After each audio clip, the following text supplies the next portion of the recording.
এত বড় সাহস কবে থেকে হলো? হ্যাঁ, তোমাদের মধ্যে কে করেছে এই কাজটা?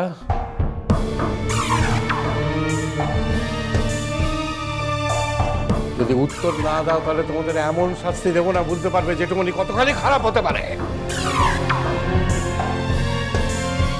মান সম্মান বলে আমাদের কিছু রাখলি না তোরা। ছি, চিনি ভাইয়ের এত সাহস কিছুতেই হবে না। তুমি ভাইকে সাহস না দিলে ভাই এত বড় কাজটা কিছুতেই করতে পারে না। তোমরা বুঝতে পারছো কত বড় ক্ষতি করছো? তোমরা পারছো বুঝতে? আজ পারবে না, কিন্তু একদিন ঠিক বুঝতে পারবে। বুঝতে পারবে আজ তোমাদের হাত দিয়ে কত বড় সর্বনাশ হয়ে গেল।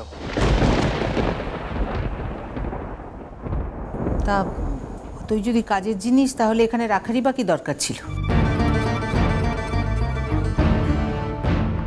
বাড়ি শুদ্ধ যত কিছু জিনিস সমস্ত তো উঠিয়ে নিয়ে আসতে আমরা বলিনি? হ্যাঁ, এটা সত্যি কথা।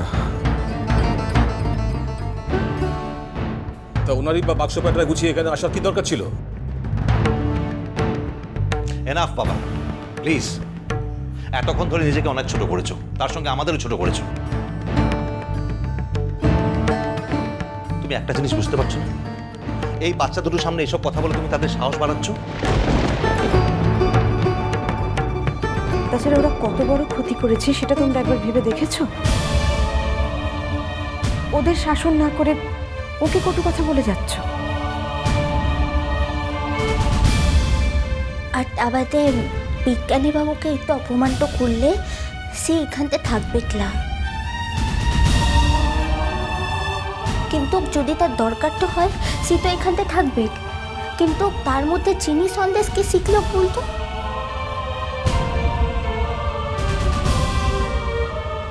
অনেকবার বলেছিলাম, অনেকবার বারণ করেছিলাম এখানে না আসতে, কিন্তু আমার কথা কেউ শুনল না। তাছাড়া এক পক্ষেই তো সবকিছু করা যায় না। তুমি হয়তো এ বাড়ির পাশে থাকবে বলে নদী পার করে চলে এলে, কিন্তু এ বাড়ির লোকেরা যদি নিজেদের দরজায় আগুন দিয়ে রাখে তাহলে তো তুমি চিরটা কাল বাইরেই দাঁড়িয়ে থাকবে।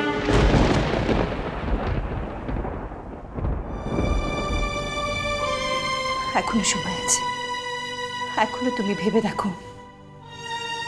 যদি আমাকে নিয়ে সংসার করতে তোমার আপত্তি থাকে বাচ্চাদের কথা ভেবে, তাহলে তাহলে তুমি আগের মতো নিজে একা থাকো। আমার বাচ্চাদের দায় কেউ নিক না নিক, আমি তো আমার বাচ্চাদের ফেলে দিতে পারবো না। মিস্টার ঘোষ, যে ক্ষতিটা আপনার হয়ে গেল সেটা কি ইরিপেয়ারেবল? ওসব কথা পরে হবে কোন, আগে আমাকে ওদের সঙ্গে কথা বলতে দাও। আমি বেঁচে থাকতে এখনো হ্যাঁ ওদের এত বড় সাহস যে একজন মানুষের এত বড় সর্বনাশ করবে? হ্যাঁ, এমন শিশু তাদের মনে এমন বিষ ঢুকে থাকবে যে তারা একজন মানুষকে মৃত্যু তুল্য সব দেবে। বলো বলো, তোমরা তোমরা ওই কাগজ ছিঁড়েছো? না, মিথ্যে কথা। ও একটা বাইরের লোক যে আমাদের কেউ না, তুমি তার জন্য আমাদের মারবে জেঠুমনি? চিনি, জেঠুমনির মুখের উপর কথা বলছো? এত সাহস হয়েছে তোমাদের? ঠিক আছে দাদা, ওরা স্বীকার করুক না করুক, এই দুজনকে আমি আর এই বাড়িতে রাখবো না। দুটোকেই দেবো হোস্টেলে পাঠিয়ে। হ্যাঁ হ্যাঁ, তা তো দেবেই। এখন তো এই লোকটাই তোমার কাছে সব হয়েছে, আমরা তো কেউ না। এই জেনি, খবরদার বলছি, এরকম ভাষায় কথা বলতে শিখলি কোথায় তোরা? কোনো ভদ্রবাড়ির লোকেরা, কোনো ভদ্রবাড়ির বাচ্চারা এরকম ভাষায় কথা বলে না। যদি ভালো চাও তো জবাব দাও, না কিন্তু আজ দুজনের আমার হাত থেকে নিস্তার নেই। বলো দাদা প্লিজ, কি করছেন আপনি? দুটো অবুঝ শিশু, ওদের আঘাত করে আমার তো সমস্যার কোনো সমাধান হবে না দাদা। আমাকে আজকে বাধা দিও না তমজিৎ, আমি আজকে শেষ দিকে ছাড়বো। একদম কাটবে না, একদম কাটবে না সন্দেশ। এত বড় একটা অন্যায় করার আগে তোমার মনে ছিল না? আমি তো কিছুই করিনি, চিনি দিদিই বললো ওই কাগজগুলো দিয়ে নৌকা বানাতে।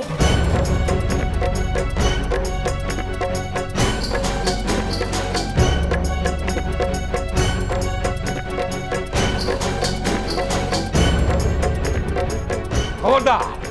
চিনি বলেছে, হ্যাঁ? চিনি বলেছে তাই তুমি কাগজ ছেড়ে নৌকো বানিয়েছো, হ্যাঁ?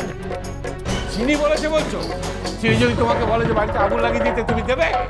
চিনি যদি বলে তোমাদের বই খাতা আগুন ধরিয়ে দিতে, তুমি তাই করবে? কেন করলি? বল কেন করলি? এত বড় কারণটা কেন করলি বল আমায়। ওই লোকটা কেন আমাদের বাড়িতে থাকতে এসেছে? কেন? বেশ, থাকবো না আমি এ বাড়িতে। পাঠিয়ে দাও আমাকে হোস্টেলে। কিছুতেই থাকবো না আমি এ বাড়িতে। কেন চিনি, কেন তুমি এরম করছো বলো?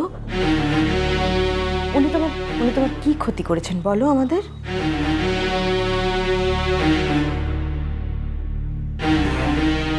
তুমি কোথায় যাবে চিনিমা? তুমি কোথাও যাবে না। এটা তোমার বাড়ি, তোমার ঘর, আত্মীয় স্বজন সব ছেড়ে তুমি হোস্টেলে যাবে? পাগল হয়েছো? ছি! আমি বুঝতে পারো যে অনাহত মানুষ, কটা দিন তোমাদের বাড়িতে কাটিয়ে যাবো ভেবেছিলাম, আর তোমাদের সঙ্গে বন্ধুত্ব করব, কিন্তু সেটা হলো না। সবার সঙ্গে তো বন্ধুত্ব করা যায় না, তাই না? আর তাছাড়া এই বন্ধুত্ব না করার জন্যে দোষটা বাবু আমারই, ইটস মাই ফল্ট। তাই আমারই যাওয়া উচিত, আমি চলে যাব। তুমি একদম কষ্ট পাবে না মা, না মা গো, না, একদম কষ্ট পাবে না। দাদা, অজিত,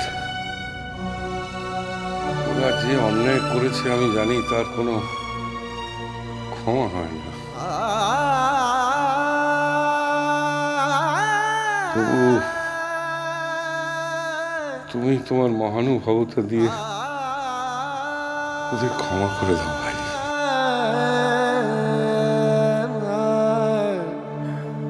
কি বলছেন দাদা? এভাবে বলবেন না। ওদের আমি কি ক্ষমা করব? ওরা আমার সন্তান তুল্য। সন্তান তুল্য কেন, ওরা আমার সন্তান। ওদের সঙ্গে আমার ক্ষমা করা বা না করার কোনো সম্পর্ক নেই, অনেক ঊর্ধ্বে সম্পর্কটা। না না, এভাবে আপনি বলবেন না প্লিজ, আমার খুব খারাপ লাগবে। দোয়েল, প্লিজ তুমি আমার সুটকেস দুটো একটু এনে দেবে? প্লিজ প্লিজ আপনি কোথাও যাবেন না। যা হয়েছে তার জন্য আমরা সবাই খুব লজ্জিত, প্লিজ আপনি যাবেন না। প্লিজ স্মৃতি, তুমি এভাবে আমাকে নিয়ে ব্যস্ত হও না। তোমার অনেক বেশি ব্যস্ত হওয়া উচিত এই মেয়েটাকে নিয়ে, আমাদের চিনি মা। ওর মানসিক যে চাপ ওকে সহ্য করতে হচ্ছে আমারই কারণে, সেটা অনেক ভয়ানক। এরপরও যদি আমি এখানে জোর করে থেকে যাই, তাহলে ওর মানসিক চাপ কোন ক্ষতি সৃষ্টি করবে তুমি ভাবতে পারছো?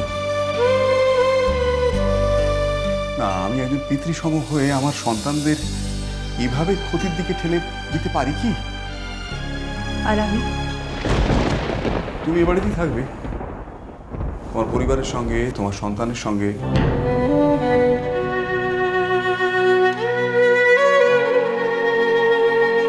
দোয়েল, যদি কোনোদিন দিন বদলায়, অবস্থার পরিবর্তন হয়, তাহলে আমি আবার আসবো এ বাড়িতে। একটা কথা আমি না বলে পাচ্ছি না, তুমি এত বড় একটা সিদ্ধান্ত নেওয়ার আগে তোমার সন্তানদের সঙ্গে কথা বলতে পারতে। তুমি ধরে নিয়েছিলে ওরা আমাকে অ্যাকসেপ্ট করবে, কিন্তু এই ধরে নেওয়াটা ঠিক নয়। অমজিৎ, বুঝলে ভাই, দোষটা আসলে আমার, জানো।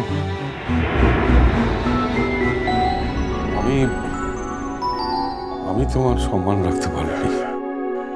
ছি ছি ছি, এ কি বলছেন দাদা? আপনি আমার সম্মান কি করবেন? আপনি ভাই বলে যে আমাকে কাছে টেনে নিয়েছেন, তার জন্যই আমি কৃতার্থ।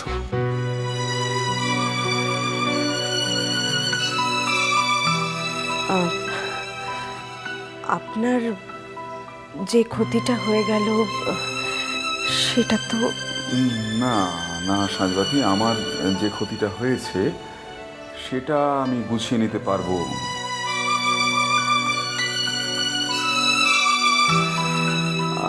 সময় লাগবে, সময় লাগবে, কিন্তু মেয়েটার চিনির যে মানসিক ক্ষতিটা হয়েছে আমার উপস্থিতির কারণে, সেটা কিন্তু একটু ভাববার।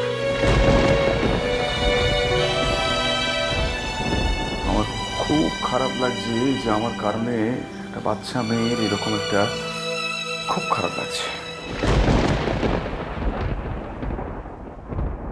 আমাদের যে কি খারাপ লাগছে সেটা তো আপনাকে বলে বোঝাতে পারবো না। Please don't feel bad সাজবাতি।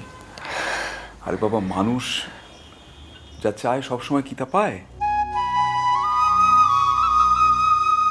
একটা জিনিস ভেবে দেখো, আমরা উভয় পক্ষ চেষ্টা করেছিলাম একটা জায়গায় মিট করার, তাই তো?